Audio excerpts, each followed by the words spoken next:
welcome back to PSA TV. So glad you can join us this morning. On set, I've got with me he's a political analyst, Mr. Ravi Balgobin. Maharaj, good morning to you, Ravi. Hi, good morning. Good morning to you viewers as well.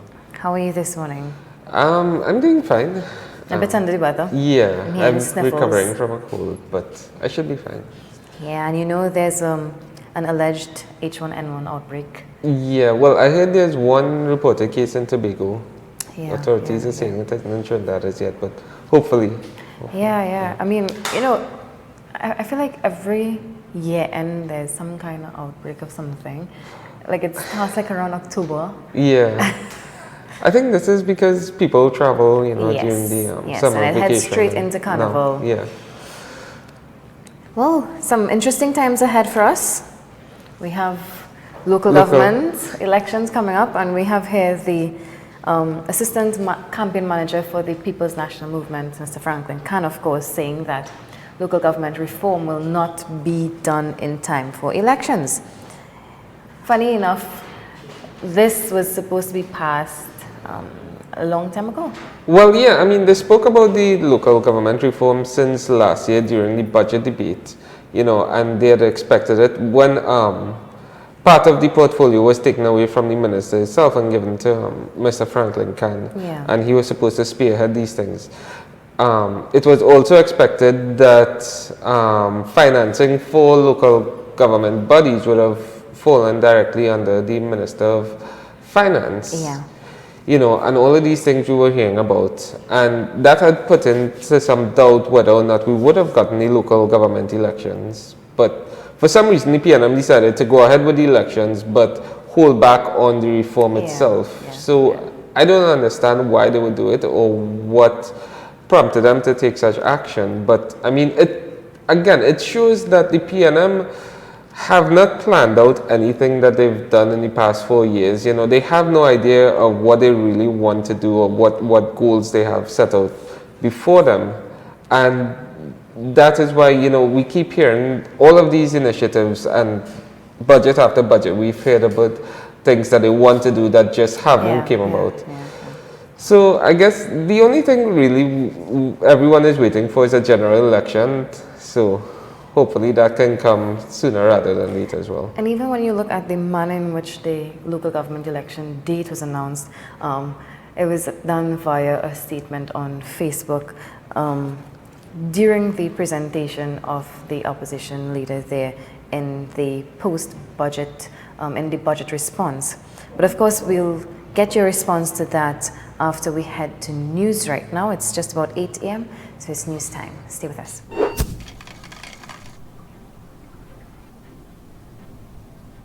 And welcome back to PSA TV. I have on set with me political analyst, Mr. Ravi Balgobin Maharaj.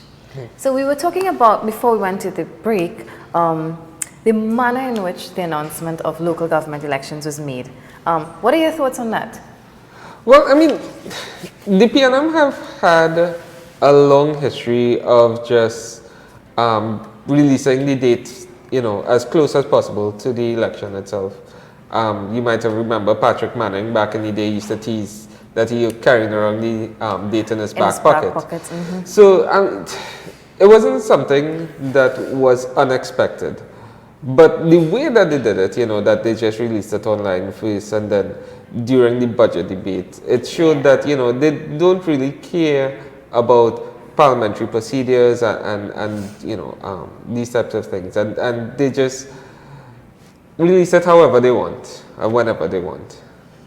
But you would expect something, not you would expect, given the norm, but you would hope that at least some point, they get it together and say, well, okay, let's do the correct thing. No, but I mean, the Prime Minister has shown time and time again, he has no decorum, he has no ability to follow the procedures that were set out before him. He doesn't care. He will do whatever he thinks will advance his political agenda, and he doesn't care about anything else. That's the state of our country. And you see it trickling down even in terms of the ministers. Well, let's look at the finance minister, for instance. Heading into this local government elections, and next year we'll also see the general election. Right. What kind of grade would you give the finance minister? Well, the finance minister, what Let's out of 10. 4. Okay. Because what he's trying to do, and this was something that was a planned thing that he wanted to, from day one. You know, he tried to minimize the government expenditure as a way to compare and contrast with the way the People's Partnership were doing. And that was the only thing that the PNM had planned, was they were going to minimize government spending as much as possible, simply to say that the People's Partnerships were a bunch of thieves, and that's the reason that they were spending as much as they were. He stifled the economy. He has restricted trade. He has held back the foreign exchange. He basically destroyed the entire economy of Trinidad and Tobago just for a political message that the PNM has been spreading for the past 4 years. And then he comes in the penultimate budget presentation, because he still has one more next year, and that I assume he will follow through on. He comes to release some money and say, oh look, we saved this money and everything. But when you look at the way that they've managed the economy, and especially you care about the $3 billion that they've withheld in terms of VAT refunds, you hear about the numerous people from across the government sector that haven't been paid their salaries, that all of this money has been withheld from them. And you look at the lengths that they're willing to go to just to stifle and just to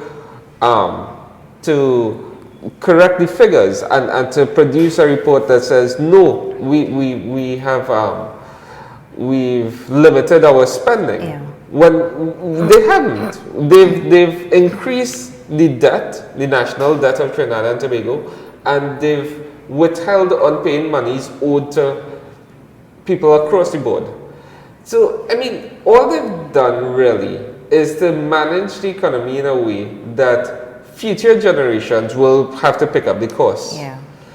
And that is not a way that a finance minister should be caring about the affairs of the country. And even to jump in there, we would have seen recently where the Minister of Labour, Jennifer Primus, was saying, you know, she called on youths, you know, this is your time to fix the country. Is it that after so many years you now realize that, well, we can't do this? Or how now do you now give this to young people? Or why? Well, Jennifer Primus should be ashamed to be the Minister of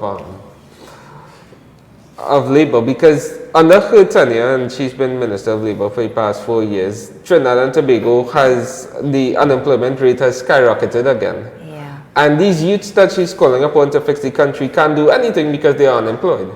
They can't find employment, they can't provide for themselves. So I don't know how they're going to do anything to fix this country without a job. You know, and again, it goes back to the way that the PNM have managed the economy and have managed the government.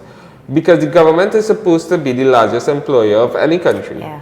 And they're supposed to be the largest spender. They're supposed to stimulate the economy through creating employment and through infrastructural development and that sort of thing. And they haven't done it. And they haven't done it only because, again, they're trying to compare and contrast between the People's Partnership and say, look, we have restrained the amount that we're spending because we're not thieving. But not only are they not thieving, they're not doing anything else with it. Yeah. So, as a young person, let's take this into perspective. How difficult is it for you to survive on whatever salary you earn? Impossible. I mean, if for any young person working minimum wage or even slightly above minimum wage right now, when you look at the cost of living, when you look at the inflation and even the inflation figures that they've produced, it was based on a 10-year statistic, you know, and it's not year to year. So again, you can see the manipulation of the figures. But when you look at, the cost that you're paying today as opposed to 5 years ago, as opposed to 10 years ago for things, you realize that the salaries that people are being paid cannot sustain that, even a modest lifestyle in today's economy. Let's look at the minimum wage now. Do you think that was a move in a good direction? Do you think that will even assist the workers for minimum wage? Well, you're talking about minimum wage, but there were actually two increases that were done. One was for public servants and persons earning minimum wage. And the second was for persons specifically working in URP and the CPEP, 15% increase, which is a higher increase than what was given to persons outside of it. Yeah. And what it shows is that the government is just trying to appeal to those persons who might be more loyal to their party, and they're the ones that are handling all the contracts, who get the contracts, CPEP, who get the URP contracts and these types of things. And that's all that it's geared to do. It's to give these persons who they're depending on for votes a little more money so that they would be happy when they go to the polls in December and next year. As is with everything, there's a hidden agenda behind almost everything you hear announced. And funny enough, everything is being done next year. Yeah. 2019 is almost non-existent. That's what just my observation in this year's budget presentation. You have the majority of projects starting, and it makes one wonder, well, why 2020? Why in your final year? How is it going? How are you going to complete some of these things? Well, I don't think that the PNM is going to complete anything other than they're hoping to reopen the Red House and to move back to Parliament. But they've started a number of infrastructural projects. They're talking about the highway to Toko, they're talking about all of these interchanges that they want to build, and all of them are going to commence this year. And again, they're starting things that they have no way to complete because of the way the economy is. And it will take another administration or future administrations to complete it. So again, they're only burdening this country with debt and with all of these projects that they have no way of fulfilling within their 5 years. I want to go back to youth employment, because that is something, as a young person myself, you see so many, on social media for instance, you see so many posts about, they graduated and they're still waiting for a job. You see every day signal boost, this post, that post, if anyone's looking for a graphic designer. And as a young person, being out there, how difficult is it for a young person to really get a job in this country? Well, I want to look at something specifically, and that is the graduates coming out of the School of Medicine at UWI. Yeah. Because right now, there are hundreds and hundreds of persons who have graduated, who have their degree, who cannot find employment. And doctors are one of the types of employment that is supposed to be self-sustaining. Once you come out with a degree, you serve some time for the government, in the public service, but then you're able to go out and open your own practice and do things privately. That is one of the fields in which people, are able to do things on their own. But right now you have hundreds and thousands of persons in both as doctors and nurses, who just cannot find employment anywhere. And when you look at the other things that are dependent on employers, like in public service or in the energy industry or these things, no one is able to get work. So, what do you think we can do to I don't know, to get more jobs? Well, it depends. It needs a government, again, to create stimulus to stimulate the economy and to incentivize people to hire more persons into the workforce. Do you think that they are aware of the situation and probably dangling is like every other thing? I have jobs, but you need to vote for me. That's what it is. Every year, not every year, but for almost every general election. It's the same thing over and over. And perhaps it's time that not just young people, but people on the whole realize that they have the power to determine who gets their vote and where their next job is coming from. Well, again, going back, and when you look at the history of PNM administrations, you might remember when Patrick Manning gave his famous speech, "Ban your belly, tighten your belt," and that is the way that they always manage their affairs, which is you contract the economy for 2 to 3 years when you come into power, and then in the final years you release some money. So when people feel the burden lifted slightly, they will vote you back into power. Yeah. You know, and again, that's what they're doing here. And they're not providing any incentives. They're not providing any real how do you call these things? Investment for companies and for business owners. You know, to expand their businesses, to create jobs, and to develop the economy. What do you think contributes most to unemployment? The government. Like I said, I mean, everything that you look at the employment trends in any country across the world, the government, first and foremost, is the largest employer of any country, right? The government is supposed to be responsible for at least 33% of your workforce. And then you have the trickle down, where you have government services, where you have different industries will grow and develop and then take care of the rest. But if the government is laying off people on its own, and then they're contracting the economy in a way where no industry can really grow, how can you expect there to be employment? Yeah. You speak about investment into this country. You know, what are some ways, in your opinion, we can do that? Well, you see, and I have to keep harping on what the government has done, because it really is their doing.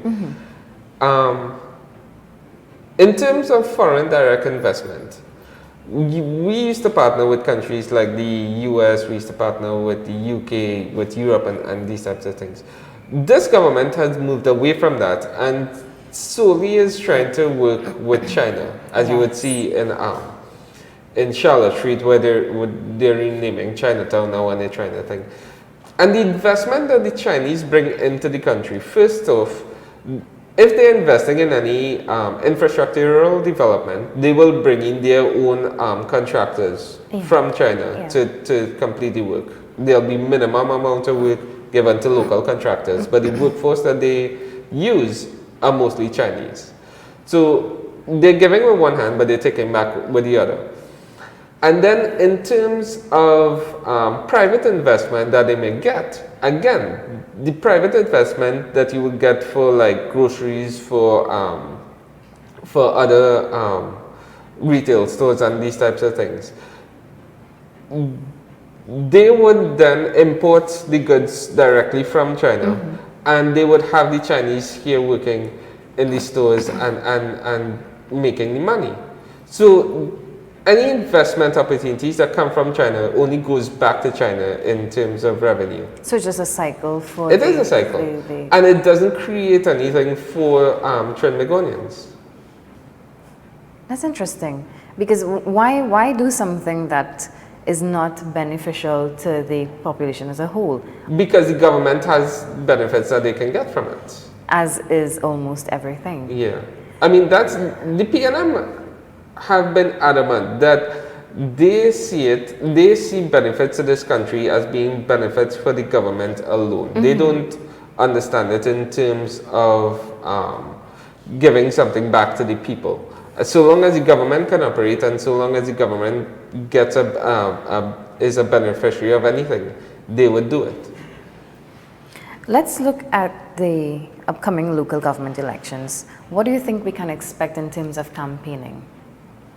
Well, I mean, whenever there's an election, whether it's local or government, you can expect some stimulus to be pumped into the country based on the campaigns itself, right? Money spent, people are employed, that sort of thing. But 1 month prior to the election date itself, you're not seeing anything. Yeah, really. that is true. You haven't been seeing any sort of advertising, you haven't been seeing any type of mobilization. Yeah. You know, I don't know if it'll pick up in the coming weeks, I can only hope, but you're not seeing the usual campaign strategies that have been employed in past elections. I wonder if we'll see a switch perhaps to social media campaigning, for instance. Well, maybe, and maybe you'll also see most of the campaigning being done on the ground rather in a public thing. But how critical is this election for both the UNC and the PNM? And for all parties contesting, as a matter of fact? I'm not sure how many parties are contesting so far, but I know that we have some of these smaller parties throwing their hats in the ring as well. So far, we've heard confirmation from 2 parties, which are the COP and the MSJ, that they will be contesting some of the seats. I don't know how many. I think MSJ is focused mostly in South. And the COP will do a national campaign. In terms of voter turnout, though, from what I've been hearing, and I don't know how true it'll be, but a lot of people aren't interested in this local election. You know, they're disenfranchised and they're disinterested in what's going on. And really, everyone is just waiting on the general election. Yeah. But it will still be an indicator in some areas, especially in the marginal seats, to see how people are voting and what they think about the government. And even when you ask young people, you know, if they even know about local government elections, and they're just like, well, no, I don't even know about it. Yeah, because I mean, as someone, what local government does, and 9 out of 10 people wouldn't be able to tell you, because local government plays such a small and insignificant role in the general management and governance of the country, that, you know, people aren't interested in it really, and people see it as just another form of bureaucracy and another form of corruption that takes place in the country. But you know, it's something that we should probably start educating the younger ones, because if you want change, you can't just say, you know, you're not going to vote or you don't care about it.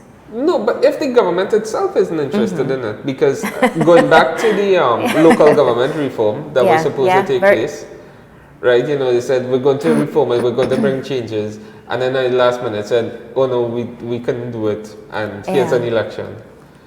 You know, if the government doesn't show any interest in it, how can you expect the people, and especially young people, to be interested? Yeah.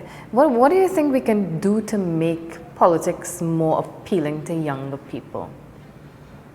I mean, what roped you into politics? Honestly, well, I got into politics because I saw the opportunity to create change. I saw an avenue that people could use to get things done and to help develop the country, and that's always been my passion. But young people need to be incentivized in order to get into it. And the thing about it, when we see politicians simply being recycled and ideas being recycled, there's no incentive for a young person to come into that and expect to get anything done. So you're saying that maybe if we start switching up the people and the parties itself, like let's say not just candidates, but the party members itself. Yeah, because again, I mean, if a young person sitting at home for the past 15 years of their life, right, and they see the same persons in parliament sitting down just switching the sides, I mean, you know, what really is there to get into? It's funny that, you know, we always say we have opportunities for young people, but yet at the end of the day, when you really look at it, the older ones tend to just hold on to these positions, and just it's a cycle. Yeah, I mean, it's good and it's bad. It's good that you have the knowledge and you want to, you know, continue that, but also you're not passing down your knowledge, and we're not keeping up to times when it comes down to technology, for instance. Yeah. Because some might argue that, you know, these people probably, your chain of communication may still be word of mouth. You probably don't even know how to send an email properly. There are people like that out here. No, but I'll tell you something about that though. And technology is something good to talk about for younger persons. But when you look at some of the coverage especially, and when you look at the older generations, especially in the more rural areas, technology isn't as pervasive in those areas. Very true. So, I mean, you have to kind of balance it. You can't switch to a technological medium and leave out, you know, the word of mouth and these. But I mean, things. not because it's been that way, that means it has to continue that way. You know what Well, I mean? no. You can slowly introduce it, Right. and just get up to time. Yeah, and the thing, you need, and again, the PNM, you know, people aren't getting jobs, people have no money, people think, but yet they're putting up a 50-inch TV in Woodford Square. You know? Yes. And they're boasting 100 and something channels. I don't know how many of the channels can play on the TV at the same time. I expect it could only be one. I think it's just one, or probably But- like, you know, there's a way that you have like a small, split screen? yeah, like yeah. I don't know how people will pay attention, and Woodford Square, again, I don't know what benefit it has to the country, but... And you talk about putting up things. If you look at even the sign that was put up Chinatown, and they had to take it down and then put it up back again because it was spelled and it wrong. shows, again, it shows a lack of planning. It shows, I mean, it's an embarrassment to have a sign, to create a sign, and then for the Chinese to come in and say, no, it's spelled wrong. So You have to redo who it. really validated that before they actually said? No one, I expect. I expect that the mayor just decided and took it upon himself to do it. And there will be a cost factor behind it, I'm sure. Yeah, yeah. And, I mean, when you look at Charlotte Street itself, I mean, the development that needs to go into there, and you look at Chinatowns around the world, right? And you look at the way that they have integrated the Chinese culture and the Chinese architecture, the design and all these things. And you put up two signs that say Chinatown. Yeah. I don't know. And of course, you too can send your thoughts on the Chinatown, the new. It's a banner. It's a sign. It's a sign. Yes, the new sign that was, you know, one was put up, taken down, and now we have to put up a next one because it was spelled wrong. So you too can feel free to share with us your views on that. This is PSA TV. On set, I've got with me political analyst Mr. Ravi Balgobin Maharaj. We're going to head to a really short break right now and come back with more. Stay with us.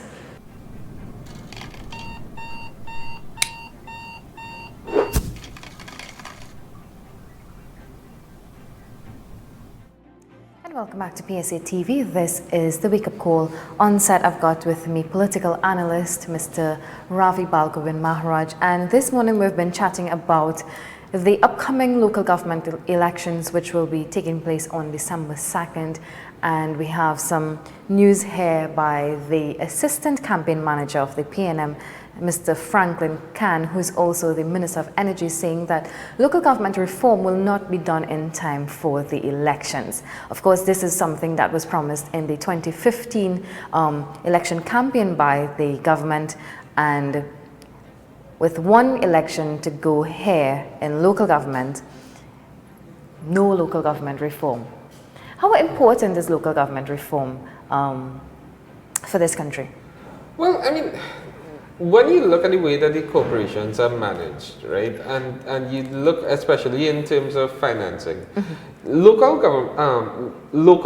corporations have been complaining for the past 5 years that they haven't been getting the monies that has been promised to them by the government, by central government, and because of that, they haven't been able to do the work in their respective areas that they have promised the people to do. And you've seen in terms of drainage, you've seen in terms of roads and other infrastructural development that have been allowed to just, deteriorate because of the fact that they haven't been getting the funds. Yeah, but you know what's funny? When you have local government elections, you usually see all of this roadworks being done. You see, you know it's local government elections when you see there are trucks on the road and paving and box drains are being done. But funny enough, we're not seeing that this year. Yeah, and again, it goes back to the allocations because even if the central government were to give them any money now in the allocations, they still have contractors and other companies that they would have been owing for the past 3 years that are waiting on these settlements, and because of that, again, they're just not able to get any work done. You know, the state of our roads in particular, I can't tell you when last I've actually seen roadworks being done. And you know, funny enough, you always hear people talk about, well, all this government did was build box drains or pave roads, but you're not even seeing that here. After this last budget, Rowan Sinanan boasts that, you're going to start this road paving campaign, and all these roads going to get paved. I haven't seen it started as yet, and I don't know when it'll actually commence. But I mean, you hear the complaints, and going back to people living in rural areas, or even just on the outskirts of these cities, and you hear them complaining about the work that they have to do on their vehicles in terms of maintenance, in terms of the front ends and the suspension and these types of things. It's costing citizens money to maintain their cars, and the government itself doesn't have the willpower or the responsibility to correct the situation. Yeah. And we see here that, well, the MSJ has already presented their slate of candidates. UNC is expected to present theirs in Couva on Sunday, and the PNM is also expected to do theirs at the Queen's Park Savannah on Sunday as well. Yeah. So Sunday is a big day for politics, for political campaigns, for the presentation of the local government candidates. What do you expect from either side? Well, I mean, I expect that both of them will release their manifesto. They say they're going to release the entire slate of candidates as well. And, I mean, we just have to look and see. I don't know, again, without the local government reform that the PNM promised, though, I don't know what exactly they're going to say and how they're going to deal with it, because, they haven't done anything to really correct the issues that are plaguing local government today. Do you think that emphasis should be placed in particular marginal corporations as it relates to the local government elections? So let's say perhaps the UNC might have a stronger hold in some particular, right? So, maybe you'll now see the PNM trying to just kind of... Well, the UNC had actually filed a petition regarding the electoral changes that the EBC did. Yeah. Nothing came out of it, though. I know they met with the EBC and the Chief Elections Officer, but the changes remained. And the PNM have said, that they don't need to steal an election. They're not gerrymandering the boundaries and these sorts of things. But, I mean, you expect it in every election, you see it. And we've already heard for the general elections that in constituencies like Maruga and other marginal constituencies, you see the changes in the electoral boundaries, shift from San Fernando East to Maruga and these types of things that goes on. But would the state that the PNM will be leaving the country in, both in terms of local government and the general election, you really have to expect that there'll be a shift in the way that these people vote, even those in traditionally strong PNM constituencies, just because they haven't gotten the delivery that the PNM promised. Yeah. As a young person, how would you describe the state of our politics? The state of politics in Trinidad and Tobago right now is in a mess. Um, Nothing can get done when you look at the parliament and you look at the debates, you look at legislation, both during People's Partnership and the PNM, that haven't been able to ascend because of the way that the politics is in Trinidad and Tobago.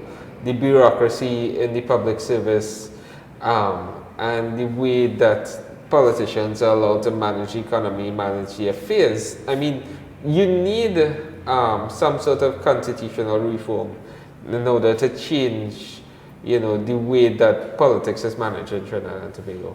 Do you think that for far too long we politicize almost everything? We see crime, we blame the PNM would blame the UNC, UNC would blame PNM. While yes, government has a key role to play in it, but do you think that, do you think that perhaps in future we can actually see government and opposition sitting down side by side and saying, well, hey, let's work, let's come up with some solutions for crime, let's work toward the betterment of the country and not just party? Do you think that could happen anytime soon? Basil Pandey, after in his years following his removal from the UNC, yeah, had drawn up a plan for constitutional reform in Trinidad and Tobago, and his model is based on that which is used in India and other countries, where you have like a Congress and you have different groups having representation in this, and therefore the parliaments are forced to work together. Mm-hmm. When you look at the UK, even though it's a Westminster system, because there are so many parties involved, you have to have alliances and allegiances extending outside of your own party in order to get bills passed. And only in a system like that would you see different parties coming together and making these sorts of arrangements to get things done, because it's out of necessity. Yeah. In a two-party system and in a bicameral parliament, you won't have it, because each party will be vying for power and for control of the parliament. So you'll always have them tussling against each other. So this is where constitutional reform is needed. Absolutely. You need to change the entire system. You need to change the way that the parliament and the government is compiled before. Yeah, because I mean, as it is, the system has it in such a way that if I have a grand idea that I think both of us can work, let's say I'm in opposition, you're government, I have this grand idea, but you can't or you won't support me based on the way in which the system is. Yeah, and again, I mean, because in Trinidad and Tobago, in terms of the parliament, supporting your opponent means working against yourself, yes. And no political party would put there is no middle that. Ground. Absolutely not. Do you think that probably in the near future we can see a change, a switch, something? Without the introduction of constitutional reform, I don't think that's possible. So, I mean, the closest we came to seeing it was in 2010 when you had the People's Partnership, which was, a coalition government made up of a bunch of parties that came together. Yeah. And within one term, we see it all fall apart. So again, you need to change the system itself in order to get something like that really working. And speaking of system, what do you think can be done to encourage the younger people to get involved in politics? Go and just, apart from just incentivizing them and educating them, do you think that they should be more involved or get them involved? Well, you've seen a few smaller parties headed up by young people taking shape and trying to get into the politics. But until any of them can gain any real traction, until you can see them being elected into offices, again, it's butting your head against a wall. You're trying to change something, but nobody else is willing to help you or to support you in that. So, without some sort of change in the way people vote or in the way people respond to politics. Again, it doesn't make any sense. I remember in your, would it be your last time here, or probably the time before, you spoke about e-government. Right. You know, in a day and age where almost everything is slowly graduating towards being technologically advanced, we're still here trying to fight up, trying to get a little 3G or 4G sometimes. We were supposed to be having free Wi-Fi throughout the country. But if I were to go somewhere deep into a forest, I may lose Wi-Fi. And that's what I'm paying for. You're talking about deep into a forest. In parts of Shogunas, yes, on the central, highway, I believe. Yes. I mean, and these are urban areas, and you're still not able to get coverage from these providers. Woodford Square is supposed to have free Wi-Fi coverage from yesterday. I think they were supposed to start. I don't know. Did you go and test it out? No. I didn't. Probably I might just... But again, you look at the PNM and you look at where they're implementing these things, and it shows that, they are only loyal to their party base and to the capital city, which I don't know.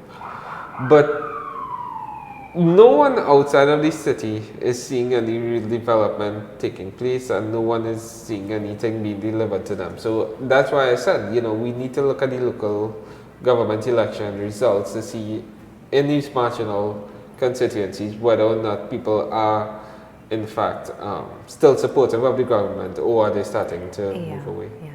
If I were to ask you, what would be the top 3 things that the PNM would be remembered for, in your opinion, whether it's good, bad, or indifferent, what would it be?